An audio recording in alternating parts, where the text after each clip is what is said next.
if you are someone who has a fear around directly communicating, has a fear around speaking your feelings, Yeah. asking for what you want, I want you to do this for yourself.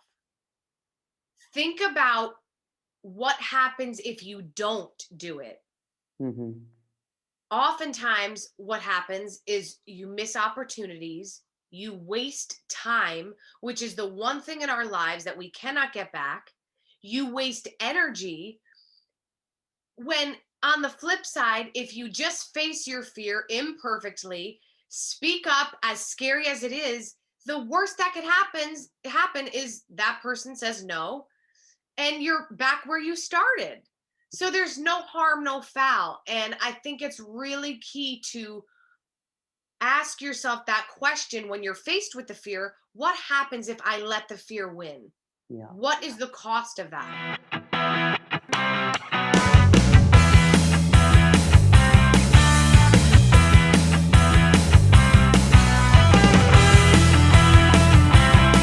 Guys, welcome to the WeTransform show, a show where we meet real life transformers and know their stories in the first person.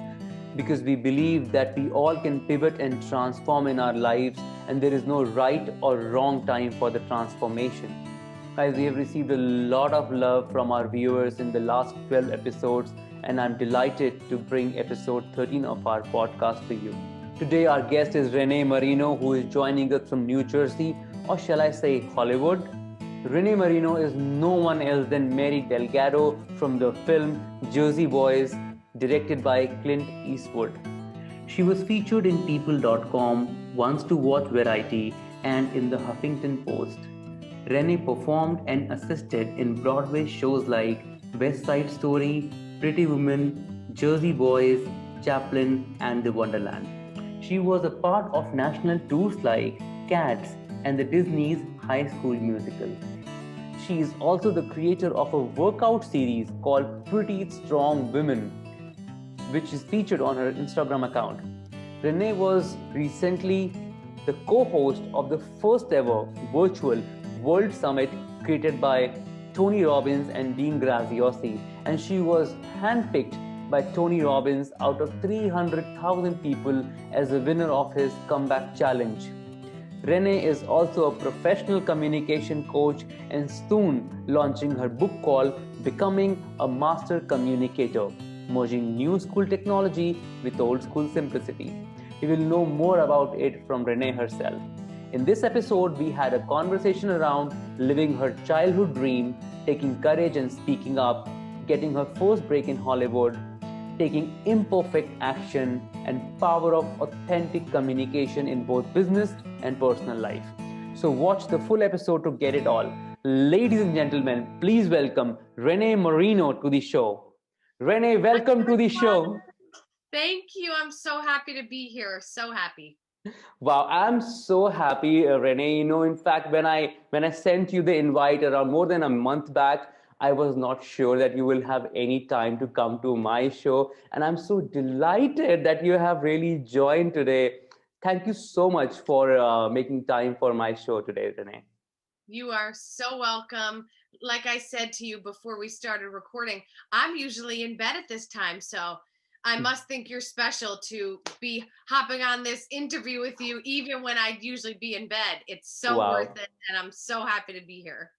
Thank you so much for that. Great. So, guys, let me tell you about our connection. Me and Renee were a part of the same comeback challenge, which was hosted by Tony Robbins, I guess, in the month of April, when after the lockdown. And this was a place which was buzzing with energy. A lot of action was happening there, and it has some 300,000 people in that group. I was not even aware that a Facebook group can host so many people together before that. But one thing which was very special in that group, of course, there was a lot of action by Tony and his team, Dean Graziosi, and many people. But as in any group, what happens is that when the group ends, when the session and training ends, people leave the group, and I do the same. I leave the groups and I move on in life. But I stayed in this one because of one person. It was Renee, because Renee was showing up every other day with an inspiring message.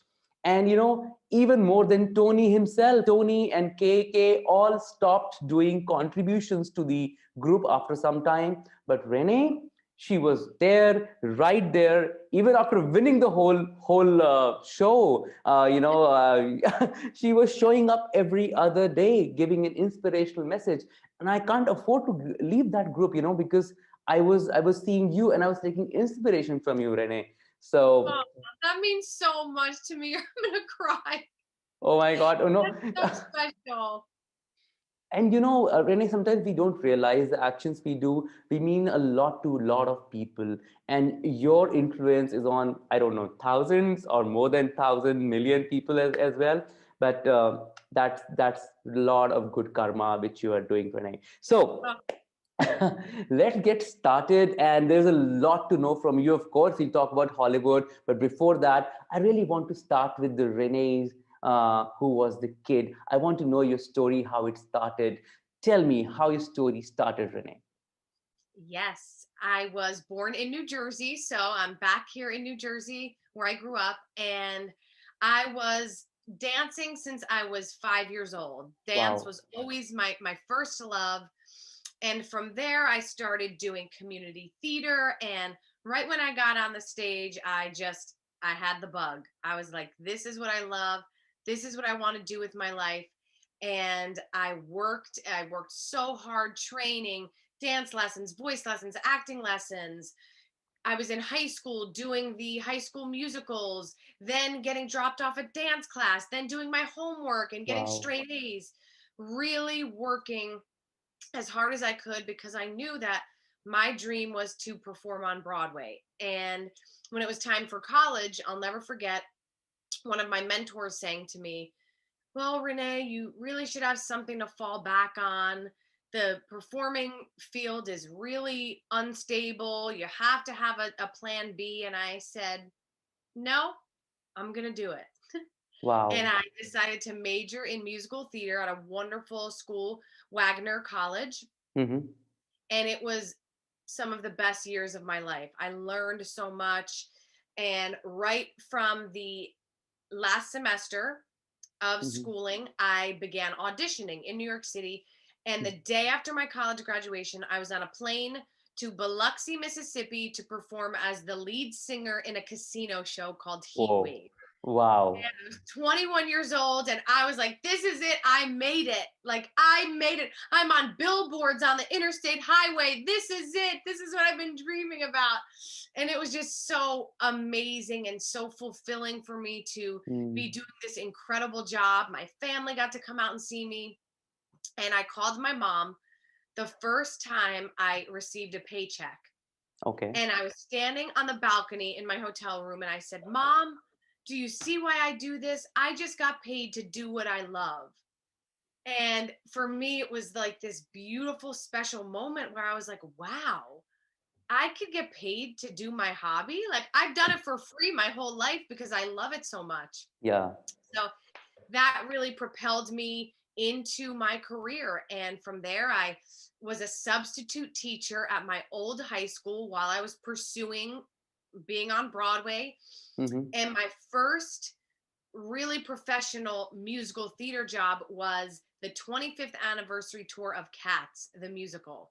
Okay. And I toured all around North America for a year. It was the best training I could have ever received. From there, I did a show called Disney's High School Musical, which was a movie that they made into a musical. I was in the original version of that. Okay. And then I did Jersey Boys on tour. Mm-hmm. And from there, I said, I need to get back to New York City because my dream is to perform on Broadway. So I Mm-hmm. need to be in the town there auditioning. Yep. And a few Great. months later, Mm-hmm. I was at an audition actually for another, like a regional show, not a Mm-hmm. Broadway show. And the casting director pulled me aside, and he happened to be the same casting director from West Side Story on Broadway. Mm-hmm. And I had auditioned for the show months prior, made it all the way to the end, but didn't book it. And after this callback for this regional show, he said, Renee, do you sing soprano?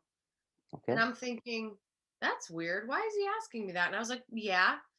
And he's like, we need a replacement for West Side Story on Broadway. You should go to the theater tonight. And I literally said, hello? I said, think I just peed my pants. I was so excited and surprised and taken aback. And 3 days later, only 3 days, I Mhm. had my Broadway debut, Oh my which God. which wasn't supposed to happen that quickly, but there was an emergency, someone else was out, and 3 days later, before I even finished rehearsing, I was on the Broadway stage for my Broadway debut. Great, amazing. In fact, this is so inspiring, Renee. Getting paid for what you love is a dream for many, you know. And a lot of people realize this after 10 years, 20 years in a career that, oh, hey, what I'm doing, I need to change. And then they get that. And you getting it right when you were 21 years old is Yes. incredible. Let me tell you something. Happened something similar with me. In my whole life, in my whole career, if you will ask me, Alok, when was the time when you really loved what you do, when you were working for 18 hours and 20 hours and you were not tired, it was when I was doing theater. It was Wow. it was when I was doing plays, you know, and it was a very small period of my life when I did it, and I loved it. I have acted and I have also directed when I was very young. I was, I guess, 20, 21 years old at that time. And in never in my life I got such kind of energy. I used to come back late in the night and I used to wonder why I'm not getting tired. I just don't Yes. know. You know, that happens. But somebody told me, as somebody came to tell you that, you know, you should have a plan B. Somebody told me about that, you know, this may not be very promising, all this stage. And I was doing comparing and anchoring as well, the whole the stage and theater, and you may have a plan B. And I actually gave up to that thought. You know, I switched to computers and all of that. So I did not continue that, you know, that dream which I had, or that love that I had. But when I was listening to you, I was like having a deja vu. Oh my God, yes, it happened to me. That I love that, and I love hearing that so much. And everyone who's listening, really take that in and absorb that. How key it is to surround yourself with those people who are going to build you up, Mhm. tell you that you can, remind you of your power, because there will be so many who will tell you it can't be done. Yeah. Have a plan B. What are you thinking? You're crazy. So Tony Robbins talks about this a lot. One of the most important decisions in your life that you'll make is who you decide to surround yourself with, who you choose as your peer group. And it truly can make or break you, Mhm. because it happens subconsciously for us so often. The thoughts and beliefs of those in our peer group start to ruminate in our own minds. And before we know it, we're giving up on a dream. We're giving up this thing that we once loved and believed in. So Yeah. be really conscious with who you surround yourself with. So that's a very, very important message, Renee. And let me ask you now that this was going like amazing. You were doing, and you have done some incredible shows on the Broadway. And Yeah. I've been to New York and I've seen that light and that charm of Broadway when you reach the Times Square and you reach that road and it is like full of glamour. That was amazing. But how come Hollywood, Clint Eastwood, oh my God, getting into a movie is incredible. Tell me that story. What happened? Yes. So as I said, I did West Side Story. That was my first Broadway show. Right after that closed, I did a original Broadway musical called Wonderland. Mm-hmm. Then another original Broadway musical called Chaplin, Mm-hmm. which then brought me to Jersey Boys on Broadway. And truth be told, I was asked to cover the maternity leave of the girl who was playing Mary Delgado. Okay. So for me, this was so special because I'm really from New Jersey. I grew up listening to Frankie Valli and the Four Seasons. The Mm-hmm. storyline takes place 3 miles from where I grew up. Okay. So the story is so close to home for me, figuratively and literally. Mm-hmm. And when I got asked to cover her maternity leave, I was like, thank you so much, God. Like, now my family can come see me from New Jersey, play this amazing role.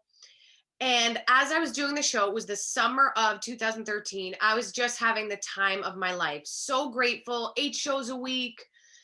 And we had been hearing around the cast that they were beginning casting for the film of Jersey Boys. Okay. And Clint Eastwood was going to be the director. Truth be told, I didn't even think twice about it because I assumed, don't assume too much, everyone. It makes an ass out of you and me. I assumed they're going to hire these A-list big celebrities out of Hollywood. Mm-hmm. He's from, he lives in California. They're going to hire all the California actors. So I didn't think twice about it. One Sunday matinee, we're doing the show. It's like the middle of the first act.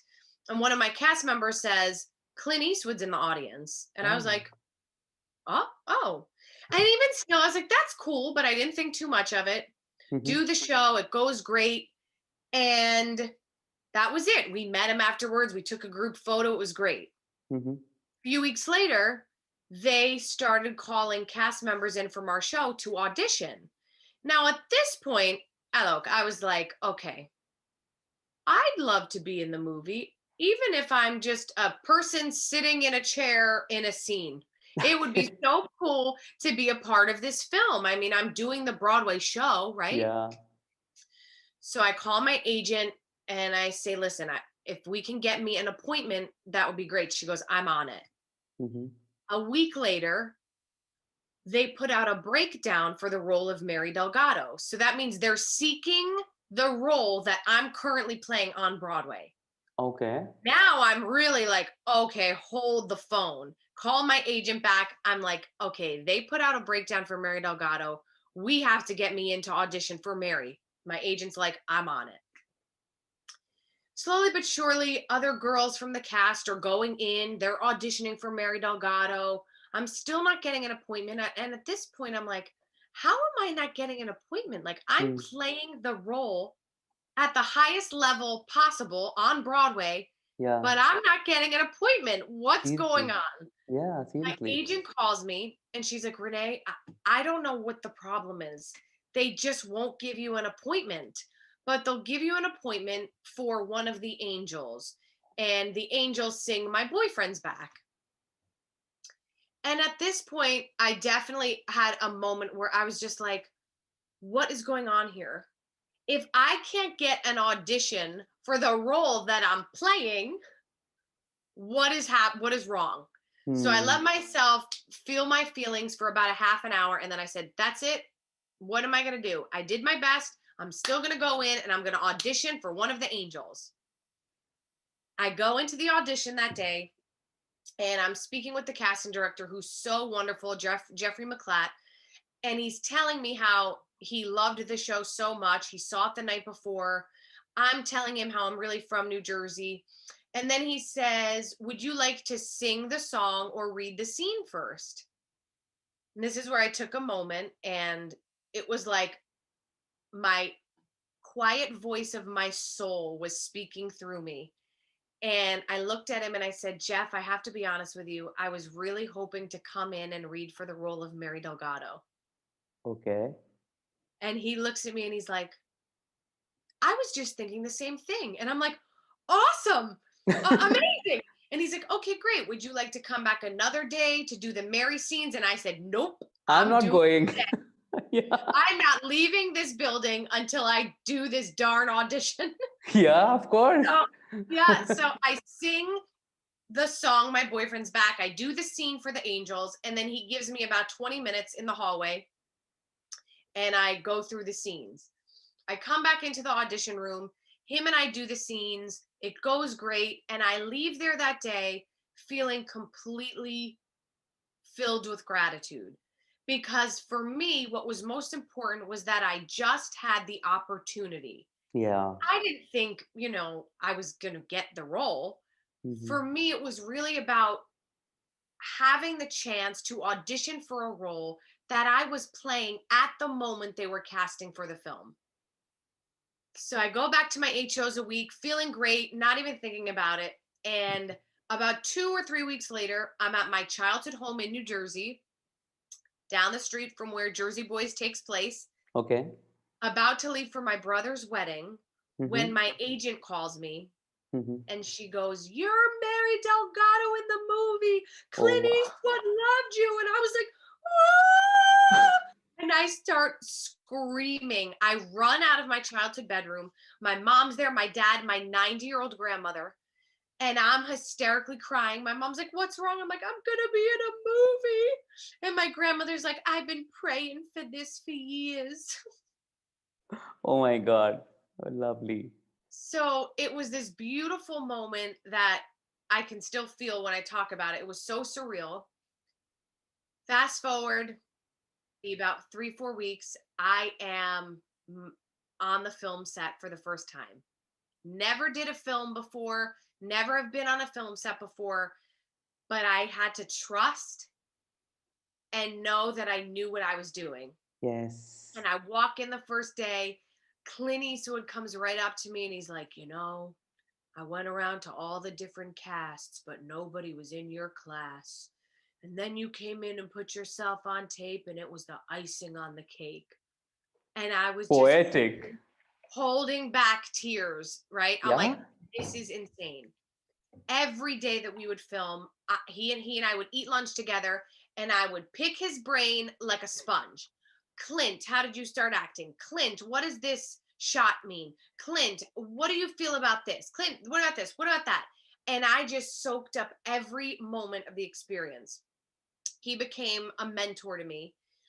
And weeks into filming, we're eating lunch as we did, and we're with the producer of the film.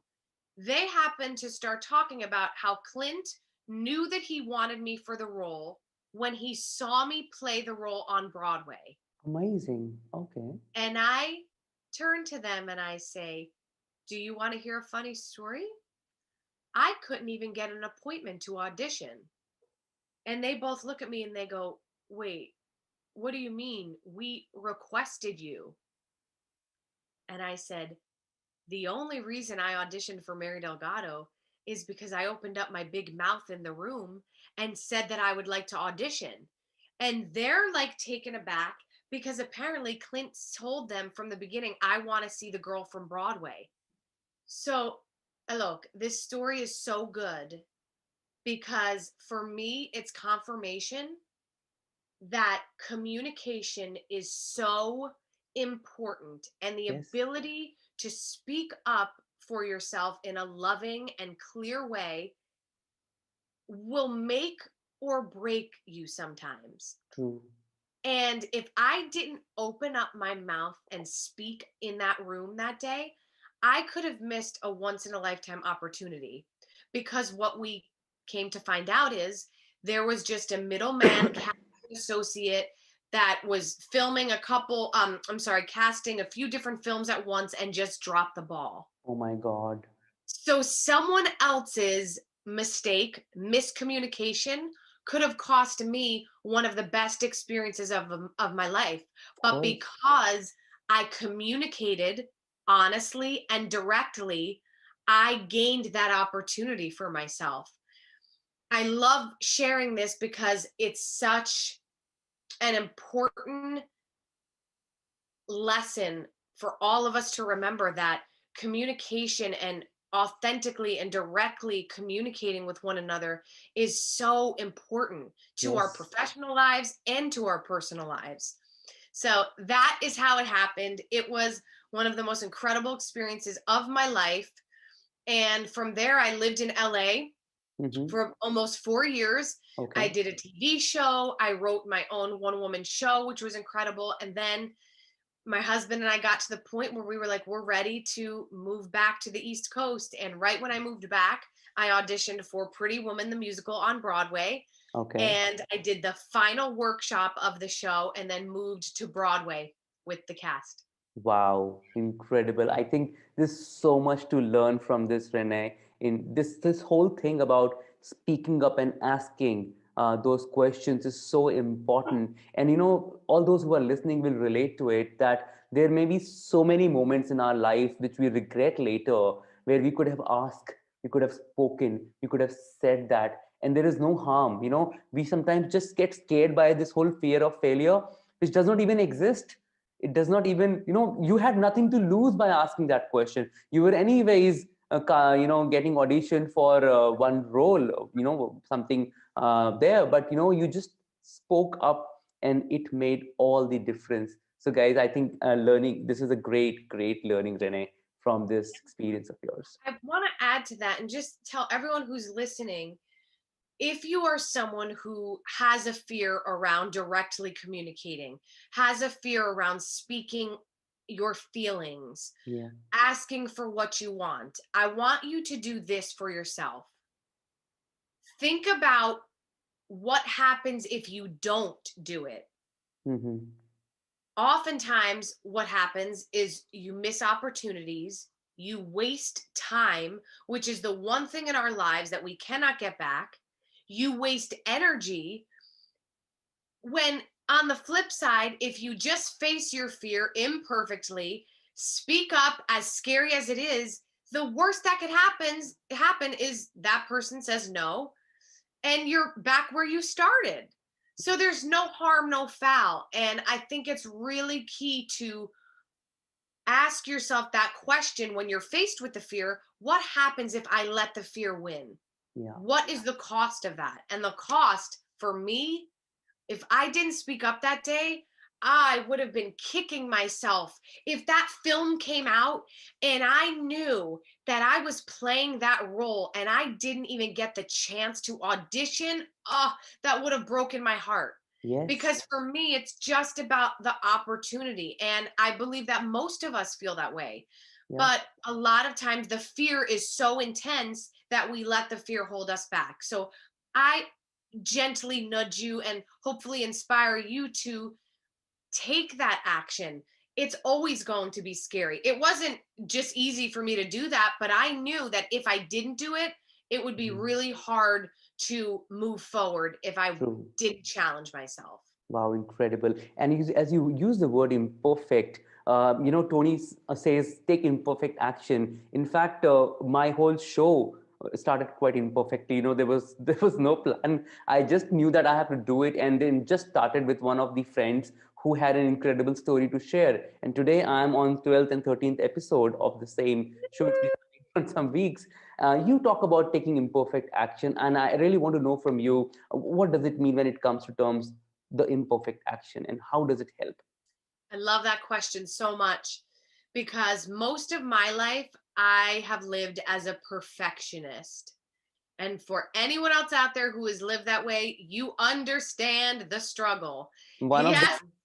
I'm Yep. one of them. You get it. So you get it, my friend. The stress, the sometimes anxiety of feeling like you can't take a step forward unless everything is what you perceive as perfect. The timing is right. The conditions are great. You're in the perfect mood and in the perfect place.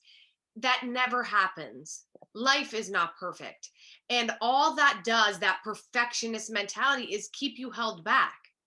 It Mm. keeps you in a place of negativity because all you're doing is beating yourself up. All you're doing is focusing on what you could do better instead of celebrating what you've done. And you procrastinate. And all that is fear, but with a fancier word, right? Procrastinate. It means I'm True. afraid.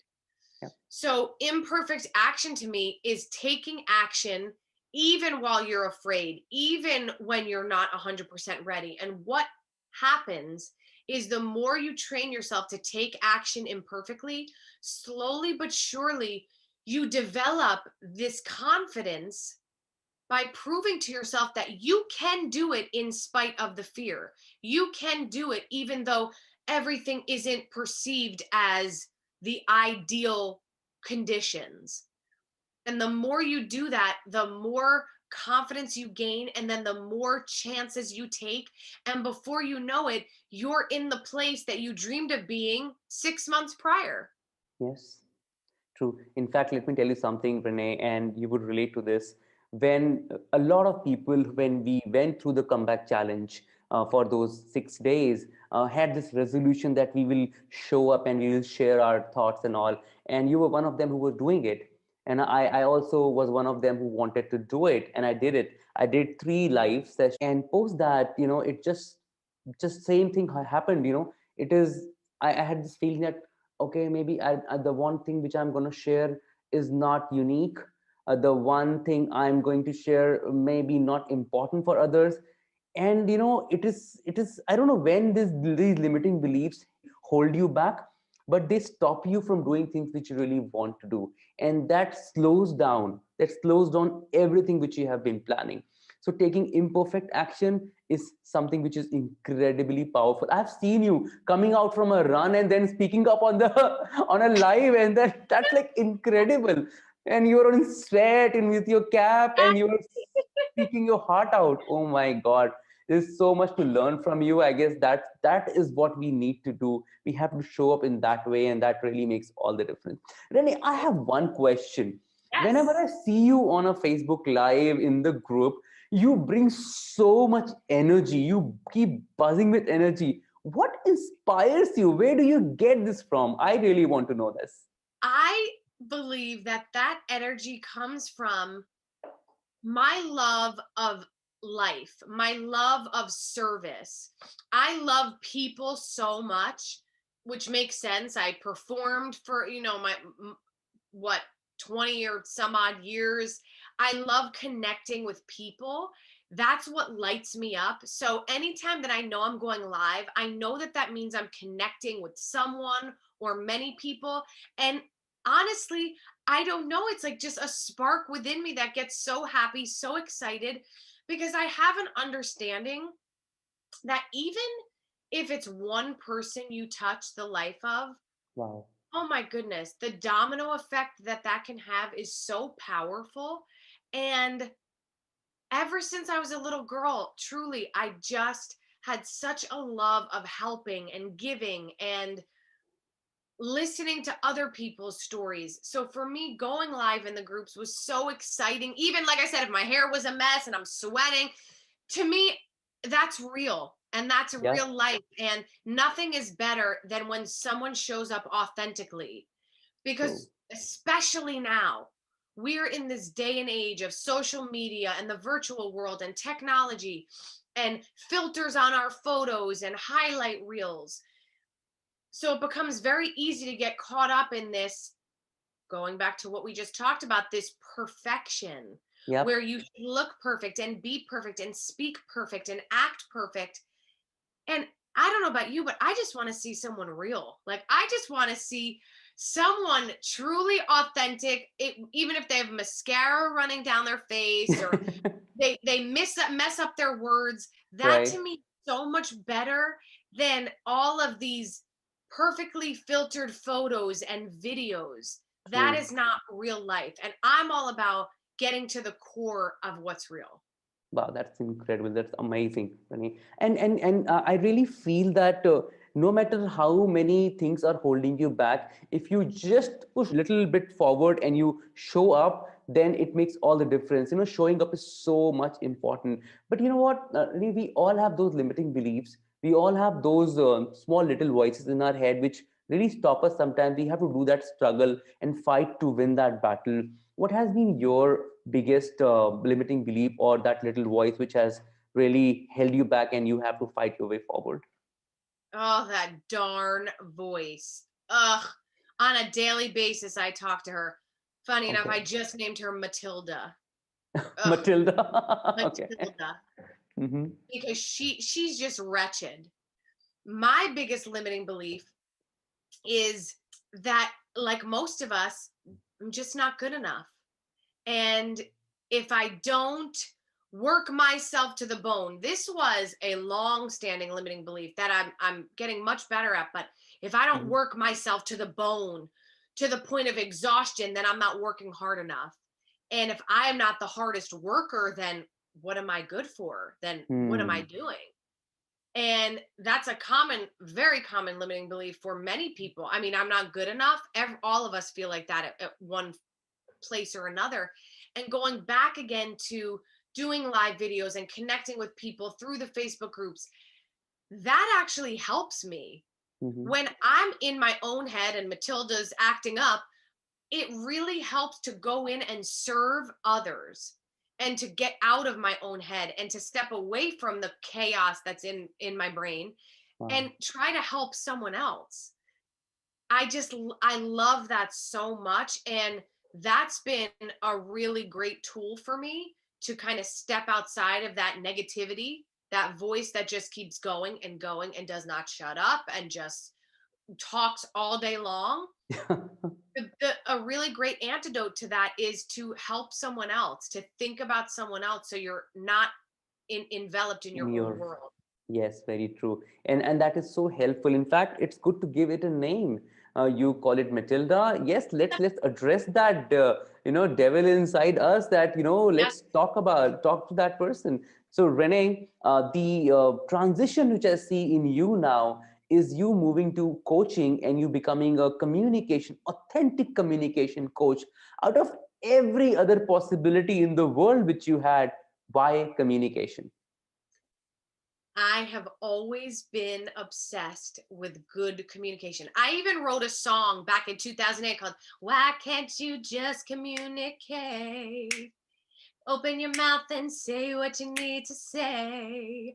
Because I'm obsessed with authentically communicating in relationships. I think Mhm. I know in my heart communication is the foundation of all of our relationships, professional and personal. So when it was time for me to make a pivot, not that it was time for me, I chose the pivot. I had already started writing my book, which is a book about communication Mhm. and how we've lost the ability to authentically communicate because we're so attached to our smartphones and our computers that we don't have what I call that old school simplicity. Mhm. Having a face to face conversation or writing a handwritten letter or picking up the phone to our ears to have a conversation. That is becoming lost. And I started writing a book of how to merge these two worlds. Mhm. So I started writing that book while I was doing my last Broadway show, Pretty Woman. And when that show closed, I was already in this world of like, I'm ready for something else. Like, I have a deeper calling. I don't know exactly what it is, but I know it has to do with communication. And then I took a wonderful course from Tony Robbins and Dean Graziosi called the Knowledge Broker Blueprint. Mhm. And it was exactly what I needed. It helps you structure your own business, helps you to identify your superpower, your niche. And it was Mhm. exactly what I needed at the exact moment. So I took the course, immersed myself for 6 weeks, completed the course, and became a coach. And it's just been so wonderful. And every day I'm taking imperfect action to learn. I was a performer my entire life. I never knew what it was like to run my own business, but now I do. And I'm learning and I'm growing and I'm making mistakes and I'm getting frustrated, but I'm forgiving myself and moving forward and going into the groups and hopefully inspiring others, which inspires me. And the cycle continues. Wow. And yeah, and the more you do it, the more it's like riding a bicycle. When you first hop on that bicycle, you're like, what the heck is this? What am I doing? But Yeah. the more you do it, the more you show up, the easier it gets. So true, so true. And that's an amazing pivot, Renee. And let me ask you about the book. Can give us little more details about the book and when can we get it? Yes. Well, everyone, this is very exciting news, but I just found out this past week there was a press release saying Mhm. that my book is going to be published. And I'm so grateful and so excited. I'm getting published through Morgan James Publishing. Okay. And the book is called Becoming a Master Communicator, Mhm. Merging New School Technology with Old School Simplicity. And it's a fun, practical book that gives you easy to implement practices of how to use technology in your communication with others as a tool, but not the only tool. Very And important. I help you to identify where have you gone awry in your communication skills with your romantic relationships, with your family, with your coworkers. And Mhm. once you identify that, then we get back on track through these practices, through awareness. And my favorite part of the book is there's what I call a reflection section in each chapter. And Mhm. it has the questions that are present within the chapters, and it helps to hold the reader accountable. And it helps the reader to identify, just like a journal would, to understand, oh, this is what I've been doing. Oh, this is where I can improve. And to me, that's the most important part of the book, because it's wonderful to read a book and get inspired and then you throw it on the shelf and you forget about it. But then what?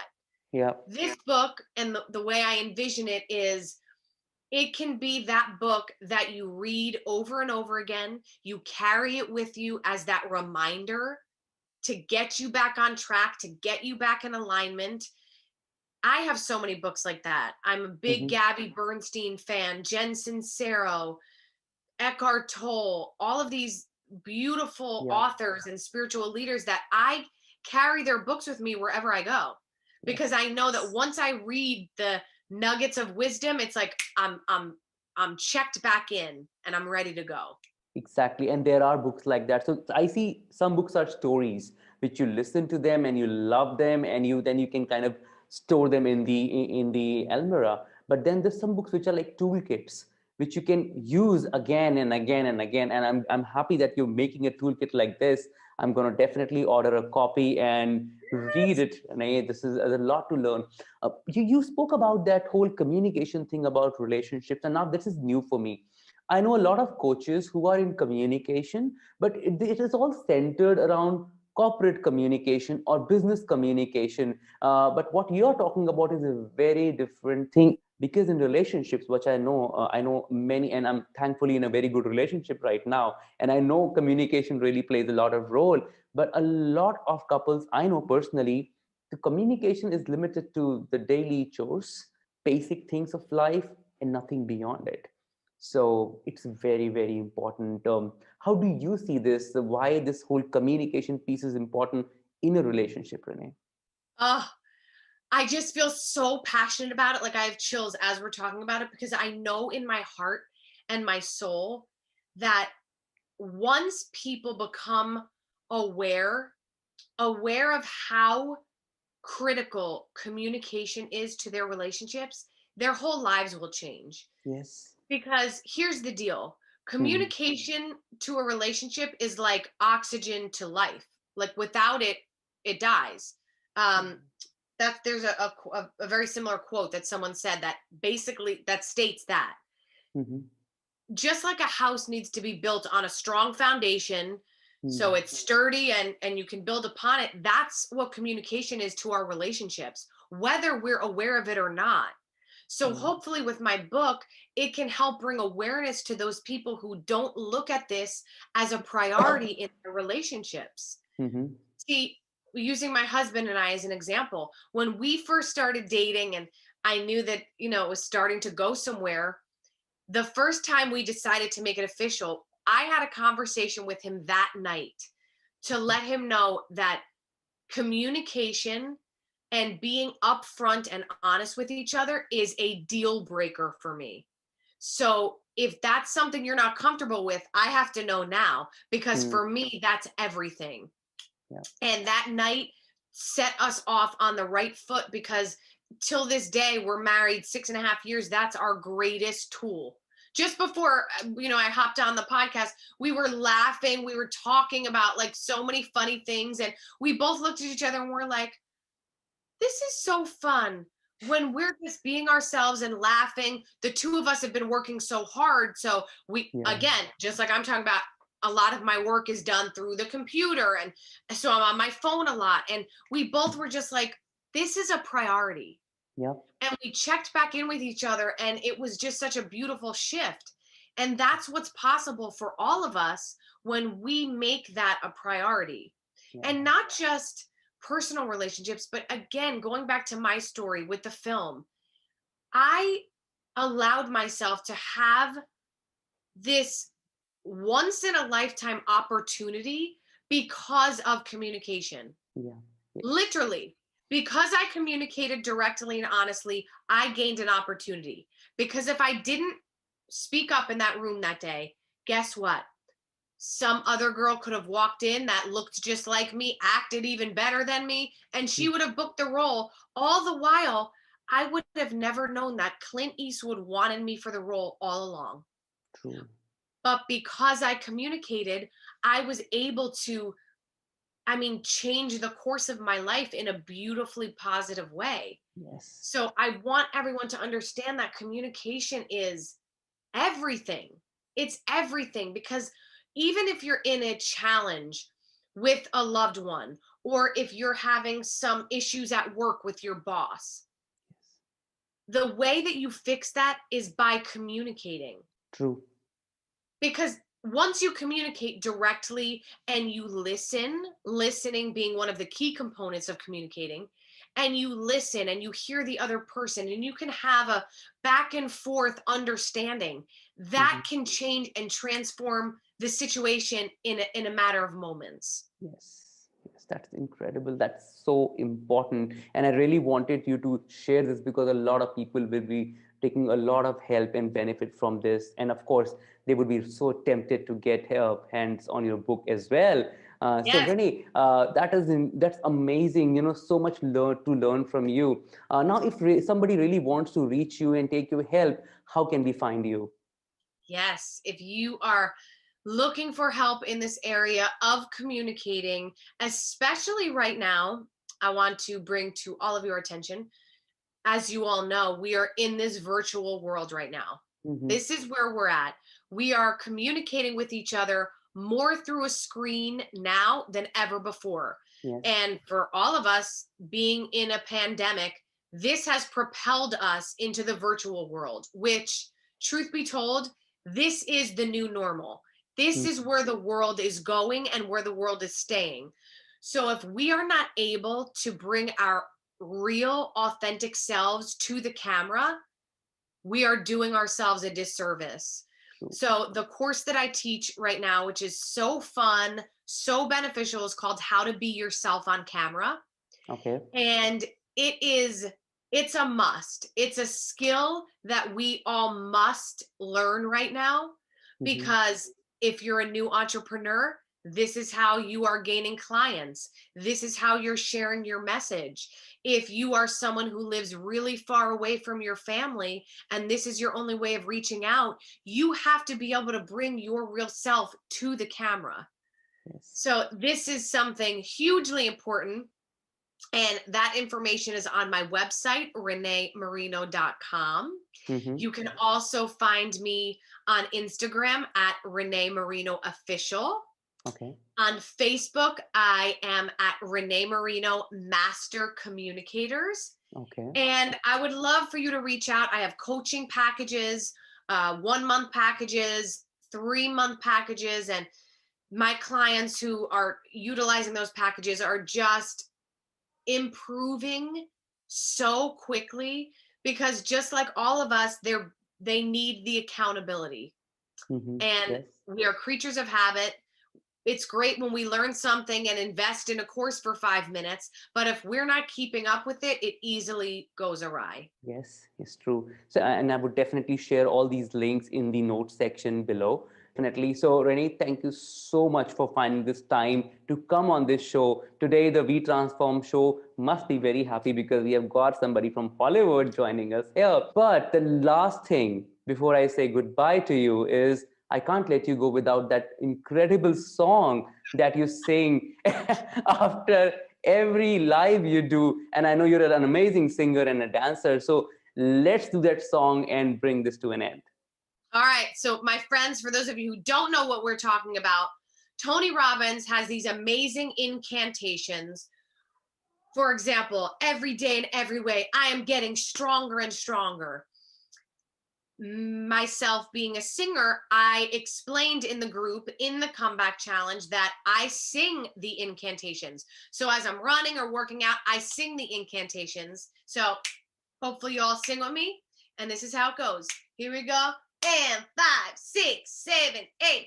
Every day and every way, I am getting stronger. Every day and every way, I am getting happier. Every day and every way, I am getting healthier. Woo! Woo! Amazing. That's incredible. This is super energy. Amazing. Thank you so much, Renee, for coming to this show. I'm so happy that you are here today. Thank you so much. This was my pleasure. I had such a wonderful time. Thank you so much. Thanks a lot. So guys, this was Renee Marino, and what an incredible story she has. Just one act of courage, just a single moment of right communication at the right time, at the right place made all the difference in her life. Has taken her life from where she was to where she is now. There are a lot of learnings in this episode. I want you to tell me, what is the one thing you picked up? What is the thing which you learned today from this episode? And do let me know in the comment section. I'll come back again next week with one more transformer and share that story with you. So guys, if you like this episode, if you like this series, do like, comment, and share the video so that others also can get an access to what I'm creating. Thank you so much for giving your time. See you next week. Till then, goodbye.